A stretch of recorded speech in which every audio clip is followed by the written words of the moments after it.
Reportage. Le rocker a été inhumé lundi dans l'intimité au cimetière de Lorient sur cette petite île française des Caraïbes où il possédait une villa. À Saint-Barthélemy, c'est aux alentours de 16 h, lundi 11 décembre, que le cortège funéraire est arrivé au cimetière de Lorient, à Saint-Barthélemy, pour l'inhumation de Johnny Hallyday. Escorté par les forces de gendarmerie, une belle Mercedes de collection emporte le cercueil blanc du chanteur, suivi par la famille, puis les amis. Faisant vrombir les moteurs de leur Harley, une quarantaine de bikers suivent aussi, à grand renfort de pétarades, les voitures noires aux vitres souvent teintées. Lire aussi à Saint-Barth, un enterrement normal et digne, loin de l'hommage parisien. Une quarantaine de bikers suivent aussi, à grand renfort de pétarades.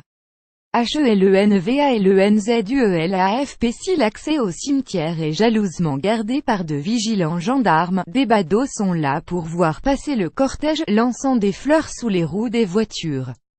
Certains applaudissent, d'autres versent une petite larme, émus de savoir l'homme tant apprécié à Saint-Barthélemy dans le cercueil devant eux. Certains curieux restent jusqu'au bout pour pouvoir aller se recueillir quelques minutes sur la tombe, après la réouverture de la route et quand la famille sera partie. D'autres décident de rentrer chez eux. On habite là, on aura tout le temps de venir le voir plus tard, assurant Hélène, qui espère bien venir, dans les jours qui viennent, ajouter une fleur à celle qui recouvre en masse la tombe. Lire aussi notre dossier sur la mort de Johnny Hallyday sur un air de rock. La presse aussi est maintenue à l'écart pour garantir l'intimité de la famille et des proches, dont le nombre avoisine la petite centaine. La cérémonie dure 1 heure environ. Les cloches ont sonné, une chorale a chanté, un air de rock, un petit bebop à Lula. Le cortège funéraire transportant la dépouille du chanteur est arrivé vers 16 h 30 au cimetière. HELENVALENZUELAFP. Un biker sort du périmètre, les yeux rougis. On se sent proche, dit-il, la voix étranglée par l'émotion. Seul Bruno Magras, le président de la collectivité de Saint-Barthélemy, NDLR, a pris la parole et raconté ses souvenirs avec Johnny, puis le prêtre a parlé et les proches ont déposé une fleur sur le cercueil avant de refermer la tombe. Au-dessus de nous, une frégate, un oiseau des Antilles, NDLR a tournoyé longtemps. Tout le monde l'a prise en photo et la regardait. C'était comme l'esprit de Johnny qui s'en allait.